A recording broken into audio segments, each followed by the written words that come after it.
오늘 천국 약속과 천국 보증이라는 주제를 가지고 여러분과 함께 하나님 말씀 살펴보는 시간을 갖도록 하겠습니다.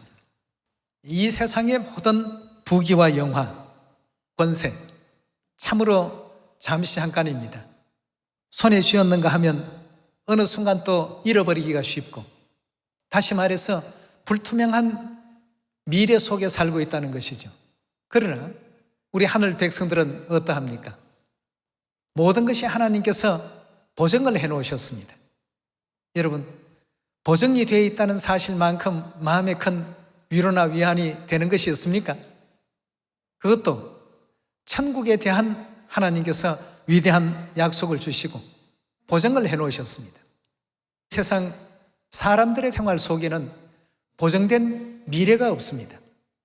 뭔가를 좀 많이 가졌다 싶으면 질병이 생겨서 이제 수명이 얼마 남지 못했습니다. 이런 어떤 통고를 듣는, 그러나 우리의 그 미래는 하나님께서 보증을 해놓으셨다는 것, 이거 한 가지만 하더라도 여러분 어떻습니까?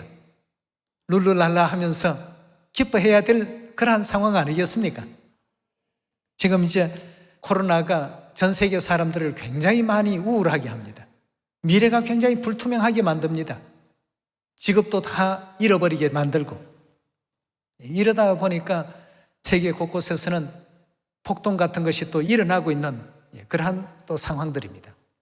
이런 것을 볼 때마다 하나님께서 우리에게 천국 약속을 해주셨고 천국을 보증해 주셨다는 것이 얼마나 참 감사한지 모르겠습니다. 세상에 수많은 사람들이 저 나름대로 열심히 교회 가고 열심히 기도하고 뭔가 열심만 내면 다 천국 가는 줄로 알고 있지만, 하나님께서는 내가 너희를 도무지 알지 못하니 불법을 행하는 자들아 내게서 다 물러가라 하고 이렇게 물리치시는 마태복음 7장 23절의 그 상황을 볼 때에 어떻습니까? 이 도대체 어떻게 믿어야 하나님께서 예비하신 그 천국에 갈 수 있을까 하는 이런 어떤 의구심도 나올 수 있지 않습니까? 그러나 하나님께서는 새 언약 진리 안에 있는 시온의 가족들, 하나님의 교회는 보증을 해놓으셨습니다. 보증받은 교회요, 보증받은 진리요, 보증받은 우리의 그 미래입니다. 사도들도 초대교회 당시에 때로는 헐벗기도 하고 복음을 전파하는 과정에서 어려움도 많이 겪었습니다. 그렇지만 날마다 기쁨이 넘쳐났던 것은 그들의 미래가 어떠했기 때문입니까? 보증받아 놓은 미래이기 때문에 대통령만 보증한다고 해도 그 보증이 효력이 대단할진데, 온 우주의 만왕의 왕 되신 하나님께서 보증하신 진리, 하나님께서 보증하신 교회, 하나님께서 보증하신 그 미래, 이 보증을 다 받고 있다라고 생각하니 어떻습니까? 기쁘죠? 여러분이나 저는 미래가 안 불안합니다. 하나님께서 보증을 해놓으신 우리 미래니까. 그러나 세상 사람들은 불안합니다. 이러다가 직장인에 잃지 않을까? 직장 잃으면 뭐 먹고 살지? 근데 우리 하나님께서는 성경 가운데 공중의 새도 내가 다 먹이고 들의 꽃도 내가 다 입히는데 어찌 그런 걸 가지고 걱정하느냐? 이런 말씀들을 볼 때마다 갑자기 없던 힘도 불끈불끈 생기지 않습니까? 세상 끝까지 내가 너를 도울 것이다. 너와 항상 함께 할 것이니까 힘내라. 용기를 가지라. 이 땅에도 보증이라는 제도는 참 많이 있습니다. 신원에 대한 신원 보증도 있고, 물질적인 어떤 손해를 입히게 된다면 재정을 보증서겠다 하는 재정 보증도 있고, 또 물품에 대한 품질 보증도 있습니다. 요즘은 미래에 대한 어떤 그 보증을 받기 위해서 많은 사람들이 보험 많이 가입을 하죠. 보험에 종사하시는 분들한테는 좀 죄송한 얘기입니다만, 하나님 외에는 제대로 된 어떤 미래를 보증할 수가 없습니다. 그래서 천국을 보증받고 미래를 보증받으려면 성경에서 하라 하시는 대로만 하면 됩니다. 성경이야말로 하나님께서 우리 인류에게 주신 정말 최첨단 보증서 아니겠습니까? 이것만 그대로 하면 모든 일들이 다 잘 될 수 있는데, 이대로 하지 않는 것이 결국 인류가 불행의 길로 갈 수밖에 없는 하나의 어떤 가장 큰 원인이라고 이렇게 볼 수가 있겠습니다. 우리 디모데후서 3장 다 같이 한번 열어봅시다. 3장 12절의 말씀 보시면 무릇 그리스도 예수 안에서 경건하게 살고자 하는 자는 핍박을 받으리라. 악한 자들과 속이는 자들은 더욱 악하여져서 속이기도 하고 속기도 하나니 그러나 너는 배우고 확신한 일에 거하라. 내가 네게서 배운 것을 알며 또 내가 어려서부터 성경을 알았나니 성경은 능인으로 하여금 그리스도 예수 안에 있는 믿음으로 말미암아 구원에 이르는 뭐가 있게 한다고요? 구원에 이르는 지혜가 있게 하느니라. 16절의 말씀 보시면 모든 성경은 하나님의 감동으로 된 것으로 교훈과 책망과 바르게 함과 의로 교육하기에 유익하니 이는 하나님의 사람으로 온전케 하며 모든 선한 일을 행하기에 온전케 하려 함이니라고 했습니다. 성경 66권은 우리 미래에 대한 보증서입니다. 이대로만 하면 천국에 갈 수 있는 모든 지혜를 다 가르쳐 준다고 되어 있지 않습니까? 그러나 사람이 세상을 살아가면서 성경의 가르침 이 모든 내용의 중요성을 인식하지 못하니까 성경이 보증하는 진리를 세상이 외면하고 성경이 보증하시는 육체를 입고 이 땅에 오신 하나님을 알아보지를 못하고 외면하는 이런 안타까운 현실 속에 있습니다. 우리 히브리서 6장 다 같이 한번 살펴보도록 하겠습니다. 6장 17절의 말씀 보시면 하나님은 약속을 기업으로 받는 자들에게 그 뜻이 변치 아니함을 충분히 나타내시려고 그 일에 맹세로 어떻게 했다고요? 보증을 하셨다고 했습니다. 약속을 기업으로 받는 자들이라고 한다면 구원받을 자들 아니겠습니까? 그 구원받을 자들에게 그 뜻이 변치 아니함을 충분히 나타내시려고 그 일에 맹세로 보증을 하시더라고 했습니다.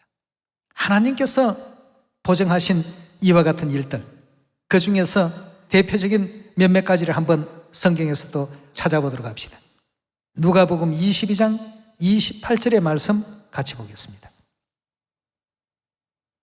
너희는 나의 모든 시험 중에 항상 나와 함께한 자들인즉 내 아버지께서 나라를 내게 맡기신 것 같이 나도 너희에게 맡겨 너희로 내 나라에서 내 상에서 먹고 마시며 또는 보좌에 앉아 이스라엘 12지파를 다스리려 하노라 그 했습니다. 천국 나라에서 온 우주의 대은하계 속에 그 수많은 어떤 천사들 가운데서 하나님 상에서 함께 먹고 마실 수 있는 이런 위치에 있는 사람들이 얼마나 되겠습니까? 근데 약속을 하시고 보증을 해놓으셨습니다. 요한계시록 21장 4절의 말씀 보겠습니다. 모든 눈물을 그 눈에서 씻기심에 다시는 뭐이 없다고요? 사망을 없애주겠다 보증하셨습니다. 애통하는 것이나 곡하는 것이나 아픈 것이 다시 있지 아니하리니 처음 것들이 다 지나갔음이라나. 병들어서 고통받고 괴로워하는 이런 어떤 질병도 하나도 있지 아니할 것이고 애통하는 것도 하나도 존재하지 않도록끔 그렇게 하겠다. 곡하는 것도 없을 것이다. 물론 거기에는 죽음도 없을 것이다.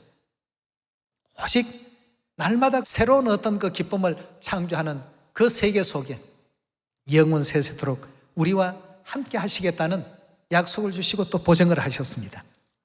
여러분, 우리가 이런 천국 소망을 갖고서 살아간다면 그래도 이 땅은 살만합니다만 이런 어떤 미래가 보장되어 있지 아니하고 천국 보장이 없는 삶을 사는 사람들은 그 삶이 겉보기에는 화려해 보이고 멋져 보일지 몰라도 그 속은 그렇지가 않습니다. 22장 1절입니다. 또 제가 수정같이 맑은 생명수의 강을 내게 보이니 하나님과 및 어린 양의 보좌로부터 나서 길 가운데로 흐르더라. 강 좌우에 생명나무가 있어 12가지 실과를 맺히되 달마다 그 실과를 맺히고 그 나무 잎사귀들은 만국을 소성하기 위하여 있더라. 다시는 뭐도 없다고요?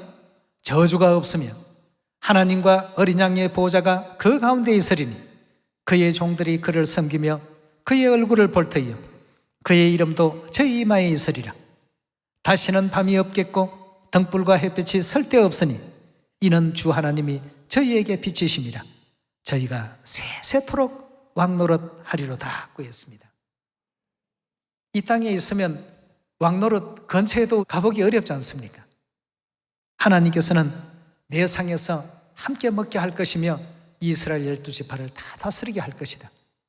이미 거기에 대한 보증을 전부 해놓으셨습니다. 자, 그렇다면 이 보증을 누구에게 이렇게 허락해 놓으셨을까?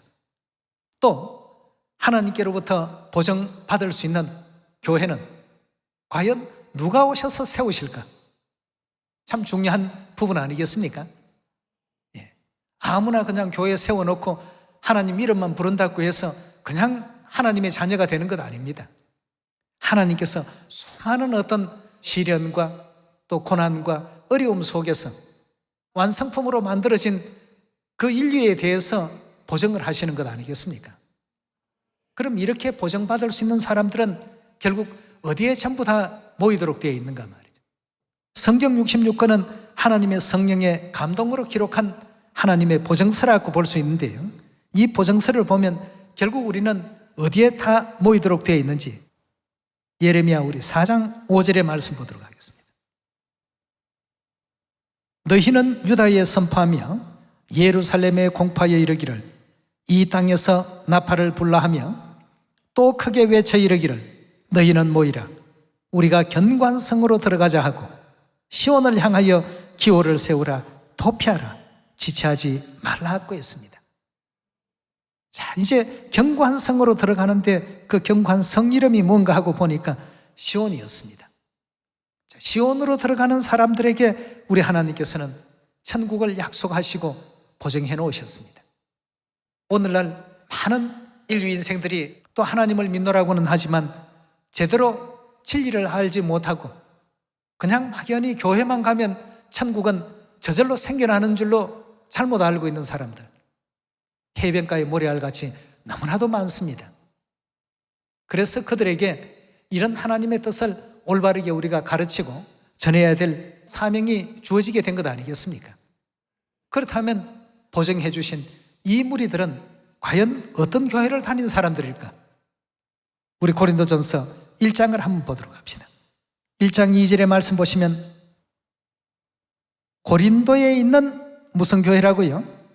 하나님의 교회, 곧 그리스도 예수 안에서 거룩하여지고 성도라 부르심을 입은 자들과 또 각처에서 우리의 주 곧 저희와 우리의 주 되신 예수 그리스도의 이름을 부르는 모든 자에게 하나님 우리 아버지와 주 예수 그리스도로 조차 은혜와 평강이 있기를 원한다고 했습니다. 여기에 지금 보니까 사도 바울이 다녔던 그 당시 교회 이름은 하나님의 교회였습니다. 그렇다면 우리 미래에 대해서 하나님께서 보증하신 교회는 하나님의 교회입니다. 이 지구촌에는 참으로 많은 어떤 교회 이름들이 있습니다만 성경에 기록되어 있는 하나님께서 보증해 주시는 이 교회는 오직 하나님의 교회였죠. 자, 그렇다면 이 교인들은 그 당시에 예수님을 나사렛 목수의 아들 그 정도로 믿었던 사람들입니까? 자, 우리 그 내용도 잠깐만 한번 살펴봅시다. 빌립보 2장 5절의 말씀 보시면 너희 안에 이 마음을 품으라 곧 그리스도 예수의 마음이니 그는 근본 누구시라고요? 많은 사람들이 다 나사렛 목수의 요셉의 아들로 마리아의 아들로 여기고 있을 때 초대교회 하나님의 교회 성도들은 예수님을 그 근본이 하나님의 본체의 신분이셨단 말이에요. 이렇게 알고 믿고 있었습니다. 여기뿐만이 아니죠. 로마서에도 이런 내용이 나오고 계시록에서도 이런 부분이 나오고 말이죠. 근데 오늘날 하나님께서 육체를 입고 이 땅에 오셨다라는 이 신앙을 어디에서 지금 전하고 있습니까?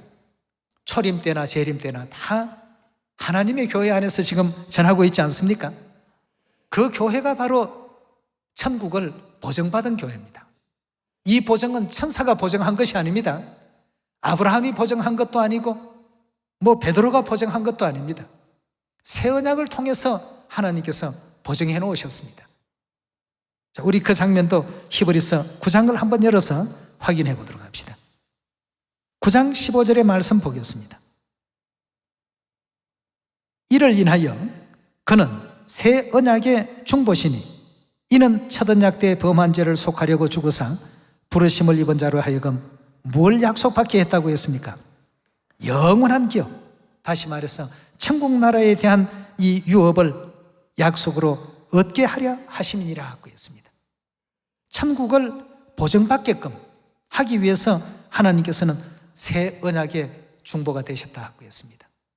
그래서 천국 기업을 받을 수 있는 사람들은 점도 흠도 다 없애주시고 천상에서 또 이 지상에서 알게 모르게 지은 죄까지도 전부 지워내는 지우개와 같은 역할을 해버렸습니다. 뭘 통해서 그렇게 했다고 했죠? 새 언약을 통해서. 마태복음 7장 21절의 말씀 보겠습니다. 나더러 주여 주여 하는 자마다 천국에 다 들어갈 것이 아니요 다만 하늘에 계신 내 아버지의 뜻대로 행하는 자라야 들어가리라 하고 했습니다. 그 뜻을 행하는 사람들에게 하나님께서는 보증해 놓으셨습니다. 22절입니다. 그날에 많은 사람이 나더러 이르되 주여 주여 우리가 주의 이름으로 선지자 노릇하며 주의 이름으로 귀신을 쫓아내며 주의 이름으로 많은 권능을 행치 아니하였나이까 하리니 그때 내가 저희에게 밝히 말하되 내가 너희를 도무지 알지 못하니 불법을 행하는 자들아 내게서 다 떠나가라 하리라 하고 했습니다. 그렇다면 마지막 하나님께서 이 땅에 오실 때 어떤 하나님께서 세우신 하나님의 교회를 그럼 우리가 가야 될까? 이사야서 25장 6절의 가르침을 보시면 만군의 여호와께서 이 산에서 만민을 위하여 기름진 것과 오래 저장하였던 포도주로 연회를 베푸시리니 곧 골수가 가득한 기름진 것과 오래 저장하였던 맑은 포도주로 하실 것이며 오래 저장된 포도주라는 말씀이 계속 나오고 있습니다. AD 325년 니케아 종교회의에서 유월절 제도가 종교 역사에서 사라지게 되고 다시 하나님께서 이 땅에 오셔서 복구하기까지 약 한 1600여 년이라는 긴 시간이 흐를 수밖에 없도록 되어 있습니다. 그래서 오래 저장하였던 포도주로 생명의 잔치를 베푸신다고 했습니다. 7절의 말씀 봅시다. 또 이 산에서 모든 민족의 가리워진 면박과 열방에 덮인 휘장을 제하시며 사망을 영원히 멸하실 것이라.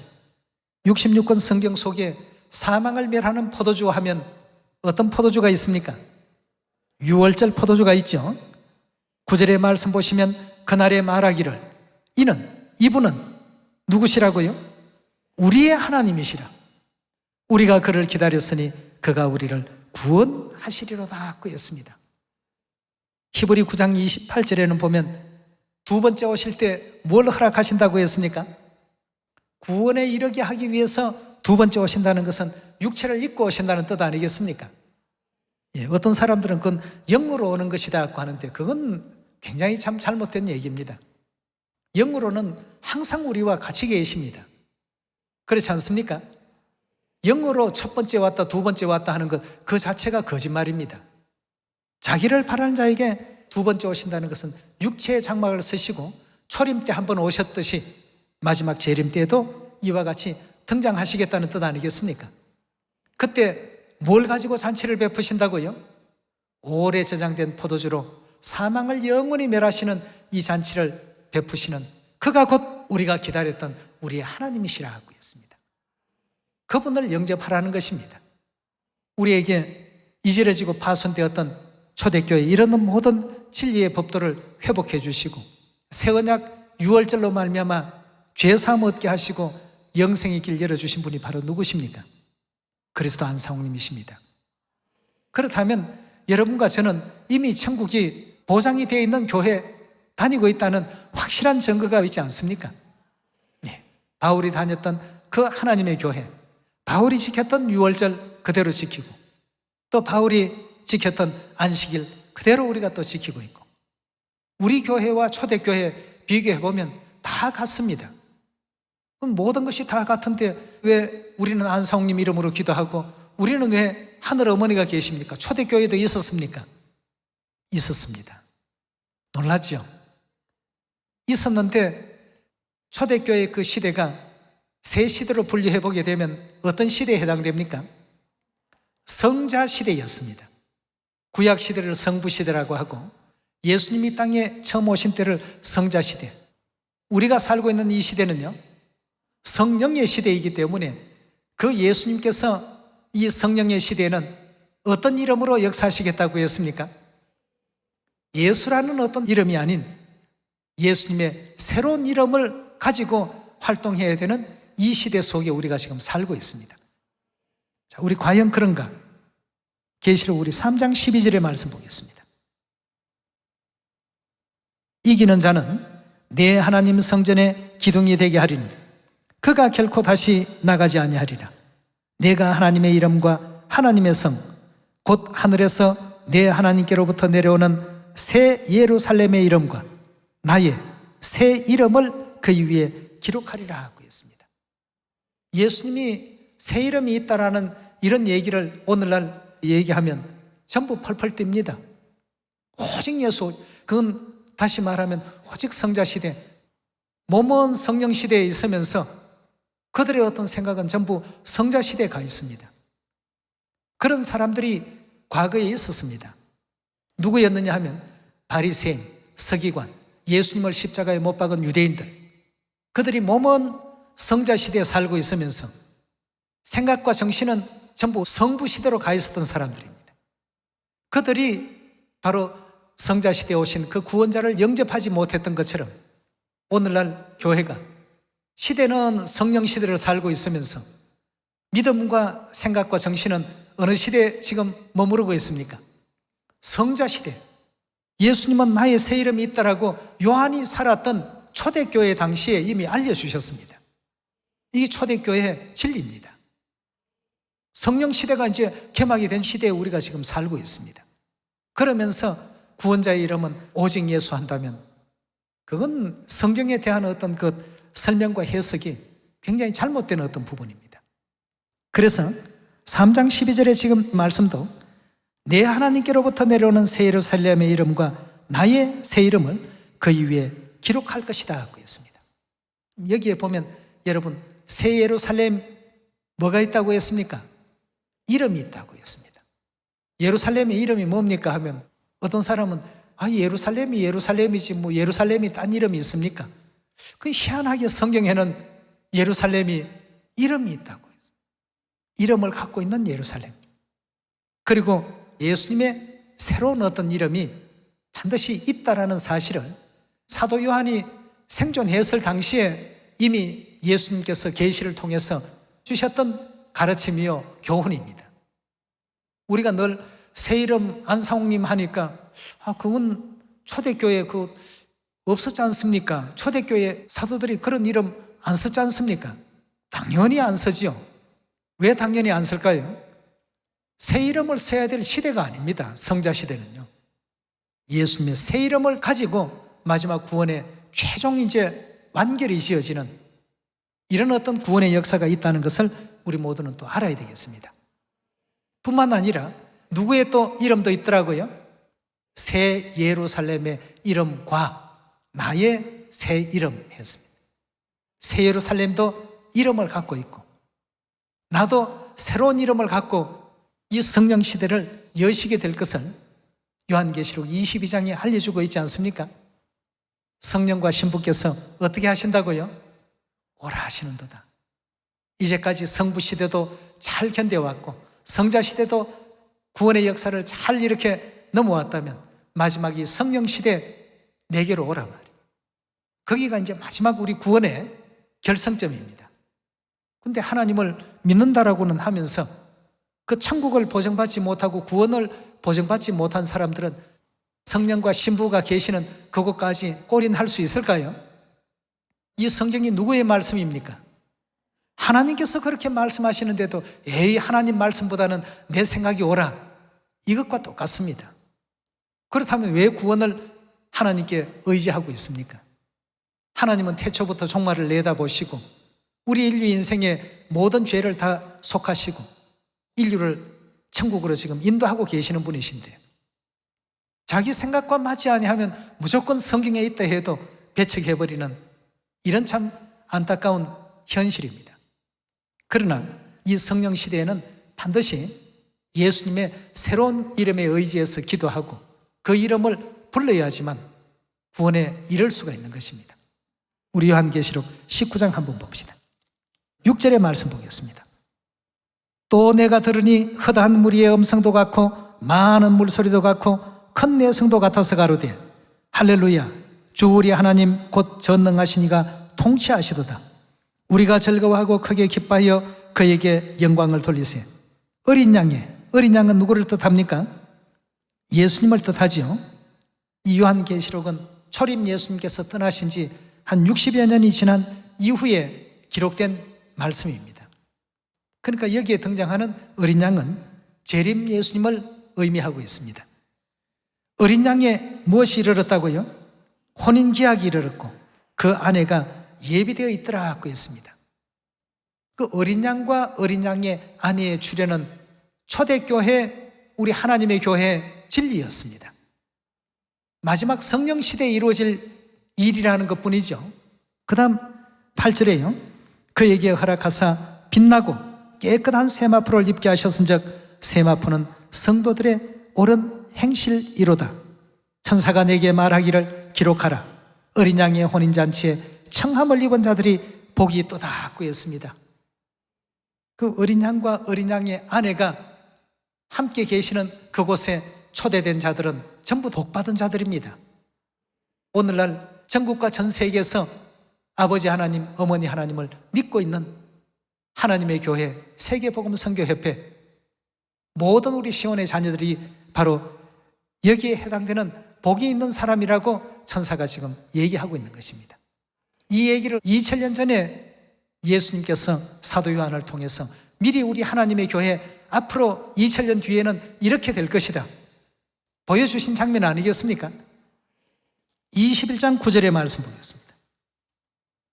7 대접을 가지고 마지막 7 재앙을 담은 7 천사 중에 하나가 나와 내게 말하여 가로되 이리 오라. 내가 신부 곧 어린 양의 아내를 내게 보이리라 하고 성령으로 나를 데리고 크고 높은 산으로 올라가 하나님께로부터 하늘에서 내려오는 거룩한 성 예루살렘을 보였다고 했습니다. 그런데 계시록 3장 12절에는 보니까 예루살렘에 뭐가 있더라고 했습니까? 이름이 있더라고 했습니다. 예루살렘이 왜 이름이 있다라고 이렇게 표현을 했는지를 갈라디아 4장을 한번 보시면 답을 금방 이해할 수가 있을 것입니다. 4장 26절입니다. 오직 위에 있는 예루살렘은 자유자니 곧 우리 어머니라고 했습니다. 새 예루살렘의 이름과 나의 새 이름을 그 위에 기록하리라 하셨던 바로 그 예루살렘입니다. 어떤 사람들은 초대교회 당시에 이미 이런 진리가 있었다라고 하니까 믿지를 않습니다. 그럼 이 사도 요한은 어느 시대 사람이고 갈라디아서를 기록한 사도 바울은 어느 시대 사람입니까? 다 초대교회 성자 시대 때 살았던 사람들 아닙니까? 초대교회 당시에는 이미 하나님의 교회 안에 전부 있었던 진리입니다. 누구의 가르침을 통해서 존재했던 진리였습니까? 예수님 가르침을 통해서 존재했던 진리인데, 근데 그 예언이 실현되고 발현되어야 될 시대는 성자 시대가 아니었기 때문에 성자 시대 목만큼만 그 시대 사람들에게 비춰주셨고 알려주셨을 뿐이죠. 나머지 부분은 성령 시대에 와서 밝혀주실 하나님의 교회의 진리였습니다. 그래서 이런 어떤 진리를 가지고 있는 교회가 천국을 하나님께서 맹세로 보증해 주신 교회예요. 이런 진리가 맹세로 보증받은 진리 아니겠습니까? 우리는 이처럼 다시는 사망도 없고 애통도 없는 영화로운 천국을 보증받고 있습니다. 세상 모든 사람들이 바라볼 때 가장 부럽고 가장 위대하고 가장 멋진 삶을 우리가 살고 있는데 우리는 우리가 누군지를 자기 자신을 잘 모르는 것 같아요. 미운 오리 새끼가 어릴 때는 형제들에게 따돌림을 받습니다만 나중에 알고 보니까 오리가 아니고 뭐였습니까? 우아한 백조였는데 자기가 자기를 몰랐어요. 왜 쟤네들이 나를 왕따시키지? 왜 따돌림하지? 잘 몰랐습니다. 종류가 달랐습니다. 우아한 자태를 가진 백조라는 자기 자신이 그렇다는 걸 모르고 지내왔던 것이죠. 이 세상 사람들의 무리 속에 우리가 그들이 겪는 것 같이 이렇게 다 겪고 있지만 그러나 늘 생각은 달랐습니다. 저 멋진 백조들처럼 나도 좀 한번 날아봤으면. 이 꿈은 항상 천국에 다 가 있습니다. 세상 사람들이 사는 어떤 삶의 방식과는 다른 어떤 방식을 추구했습니다. 지금까지 하나님께서는 경의 가르침을 통해서 우리를 또 이렇게 인도하고 계시니까 끝까지 하나님에 대한 그 올바른 믿음을 갖고서 하나님께서 마련하신 그 영화로운 세계에 도달할 수 있는 여러분과 제가 꼭 됩시다. 오늘 이 말씀에 은혜 있길 바라면서 말씀 마칩니다. 감사합니다.